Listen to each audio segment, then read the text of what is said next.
एक गुरु का एक नया शिष्य बना था। उस युवा शिष्य के मन में बहुत सारे प्रश्न थे जिन्हें वह गुरु से पूछ लेना चाहता था। एक दिन वह गुरु के पास आया और कहा, गुरुदेव, मैंने देखा है कि लोग आपस में प्रेम करते हैं, फिर धीरे धीरे उनके बीच मतभेद हो जाते हैं, झगड़े हो जाते हैं और वे एक दूसरे को भला बुरा कहने लगते हैं। फिर प्रेम नफरत में बदल जाता है। गुरुदेव, आखिर ऐसा क्यों होता है कि जहाँ प्रेम था अब उसकी जगह नफरत ने ले ली? गुरु ने कहा, आज मैं एक किसान से मिलने जा रहा हूँ, तुम भी साथ चलना। तुम्हारे इस प्रश्न का उत्तर तुम्हें वहीं मिल जाएगा। थोड़ी देर बाद गुरु शिष्य को लेकर पास के एक गांव में पहुँचे। गांव के बीचों बीच पहुंचकर उन्होंने वहां बने एक घर के दरवाजे को खटखटाया। अंदर से एक व्यक्ति बाहर आया। उसने गुरु को प्रणाम किया और कहा, कहिए गुरुदेव, मैं किस प्रकार आपकी सेवा कर सकता हूँ? गुरु ने उस व्यक्ति से कहा, तुम्हारे और तुम्हारी पत्नी के साथ जो विवाद चल रहा था, क्या वह समाप्त हो गया? क्या तुम खुश हो? उस व्यक्ति ने कहा, उस औरत से विवाद करना मेरे जीवन की सबसे बड़ी गलती है गुरुदेव। वह बिल्कुल भी अच्छी नहीं है। वह मेरा और मेरे परिवार का ख्याल नहीं रखती। वह हमेशा अकड़कर बात करती है। वह हमेशा गुस्से में रहती है। उसने आज तक मुझे समझा ही नहीं, मेरी कोई बात मानी ही नहीं। ईश्वर ने मेरे भाग्य में ना जाने ये कैसी पत्नी लिखी है। अब वह मुझे छोड़कर मायके चली गई है और आप तो मैं भी यही चाहता हूँ कि वह वहीं रहे और कभी मेरे जीवन में वापस न आए। गुरु ने अपने शिष्य से कहा, देखा, यही मनुष्य का स्वभाव है। हर मनुष्य के अंदर अच्छाई और बुराई दोनों होती हैं, लेकिन मनुष्य सिर्फ बुराई को ही याद रखता है, अच्छाई को नहीं। और जब वह किसी की बुराई करने पर आता है, तब वह अपने मन में सब कुछ बुराई बैठा लेता है। तब वह यह आशा करता है कि उसके जीवन में सब अच्छा हो। बुराई से जीवन में अच्छाई कैसे आ सकती है? जीवन में अच्छाई लाने के लिए, सुख और शांति लाने के लिए हमें अच्छाई को देखना ही होगा। लेकिन यह काम कोई नहीं करता, क्योंकि ऐसा करने से मनुष्य के अहंकार को चोट पहुंचती है और वह अपने अहंकार के सिंहासन से गिरना नहीं चाहता। गुरु के मुख से यह सब बातें सुनकर उस व्यक्ति ने कहा, अपनी पत्नी की कमियां भूल जाओ। अपनी पत्नी की कोई एक अच्छाई याद करो और मुझे बताओ। उस व्यक्ति ने कहा, एक बार मेरी माँ बहुत बीमार पड़ गई थी, तब उसने उनकी बहुत सेवा की थी। उन दिनों उसने रात दिन का भी ध्यान नहीं रखा था। गुरु ने कहा, क्या इसके अलावा तुम्हें अपनी पत्नी की कोई और अच्छाई याद आ रही है? उस व्यक्ति ने कहा, हाँ, वह हमेशा घर में सुबह सबसे पहले उठती थी और मेरे माता पिता के खाने का बहुत ध्यान रखती थी। एक बार जब मैं बहुत बीमार हो गया था, तब वह रात भर जागकर मुझे दवाइयाँ दिया करती थी। वह बहुत मेहनती थी और अगर उसे कोई तकलीफ भी होती थी तो वह मुझे बताती नहीं थी। वह हमेशा इसी प्रयास में रहती थी कि मैं खुश रह सकूं।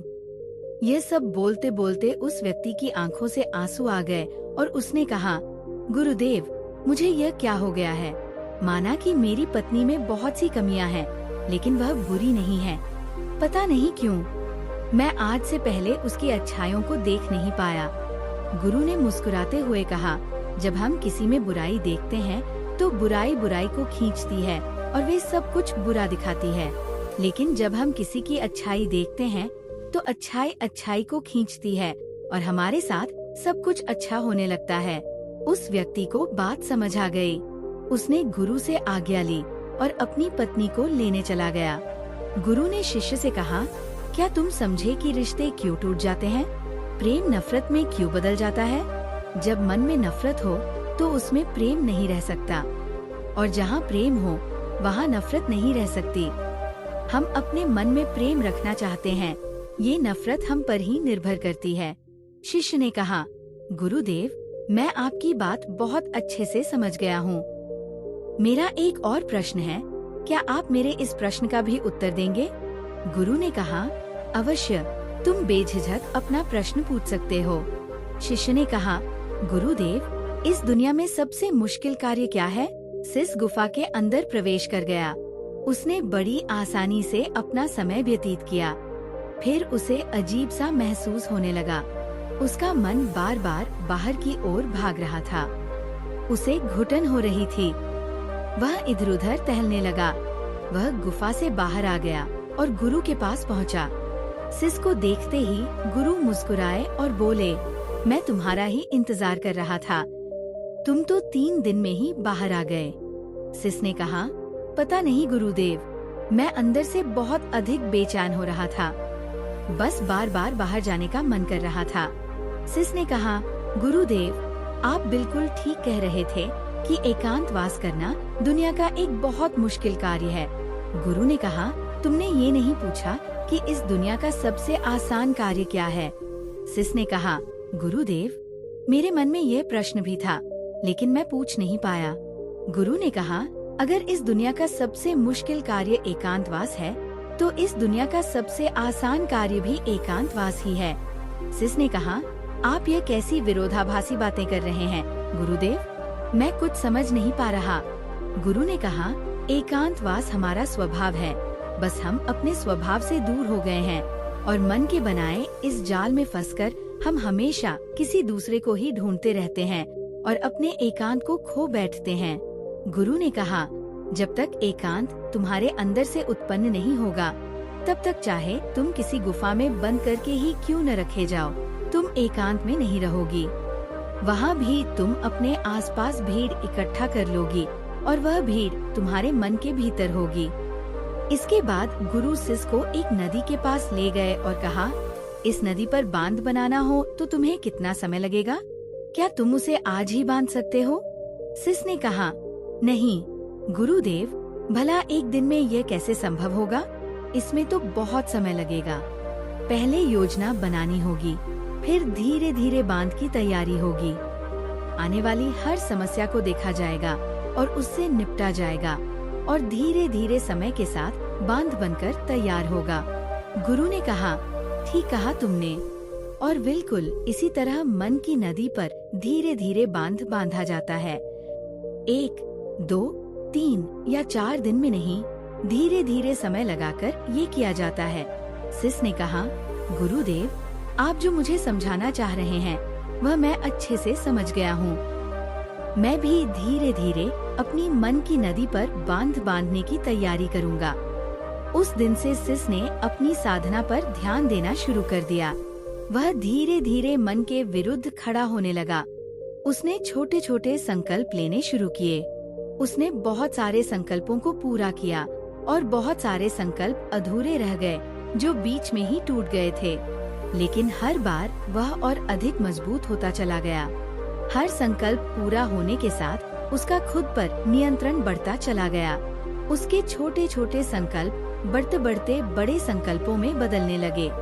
फिर एक दिन उसने संकल्प लिया और वह उस गुफा के अंदर चला गया। वह उस गुफा से बाहर नहीं आया। जब कुछ समय बीत गया तो गुरु को अपने शिष्य की चिंता हुई और वह उसे देखने गुफा के अंदर चले गए। उन्होंने देखा कि उनका शिष्य बिल्कुल शांत होकर एक स्थान पर ध्यान में बैठा हुआ है। गुरु को देखते ही शिष्य खड़ा हो गया और उन्हें प्रणाम कर उनसे कहा, गुरुदेव, आप बिल्कुल सत्य कहते थे। एकांत वास करना बहुत आसान कार्य है। एकांत ही हमारा स्वभाव है और यही हमारी प्रकृति है। इसके लिए कुछ भी करना नहीं होता। ये है, बस हमें दिखाई नहीं देता। इसके बाद शिष्य और गुरु दोनों उस गुफा से बाहर आ गए। अब आप सोच रहे होंगे कि इस एकांतवास की कहानी का मतलब क्या है। वास्तव में एकांत वही चीज है जो हमें सत्य दिखाता है, शांति दिखाता है। हम सब अपने जीवन में बहुत छोटी छोटी चीजों में उलझे रहते हैं जो असल में इतनी मामूली है कि उनके होने या न होने से कोई फर्क नहीं पड़ता, पर हमने उन्हें इतना बड़ा बना लिया है कि वो हमारे जीवन में बहुत मायने रखती हैं और हमारा जीवन उनके चारों ओर घूमता रहता है और हम वही के वही भटकते रहते हैं। इस दुनिया में कोई भी नहीं बचा, चाहे कोई कितना ही बड़ा इंसान क्यों न हो, कितनी भी अकड़ के साथ क्यों न खड़ा हो, सब मिट्टी में मिल गए हैं। राजा हो या भिखारी, शक्तिशाली हो या कमजोर, साधक हो या सन्यासी, कोई भी हो, किसी की अकड़ बाकी नहीं रही। जिन छोटी छोटी चीजों के लिए आज हम इतना लड़तेज गड़ते रहते हैं, क्या करोगे इन सब चीजों का? कुछ पल ही लगते हैं शरीर को मिट्टी बनने में, और हम ऐसे लड़ रहे हैं जैसे कि हम हमेशा यही रहने वाले हैं। कुछ समय मिला है, बहुत कीमती है, उपयोग कर लो, कुछ सीख लो, कुछ जान लो, कुछ तो जीवन जी लो। सब कुछ जानते हुए भी हम कुछ नहीं जानते। बस यही हमारी बिरनिम्ना है और यही हमारी बेहोशी है। इसी से बाहर निकलने का नाम जागरण है, और जागृति है, और होश है, और बुद्धत्व भी है।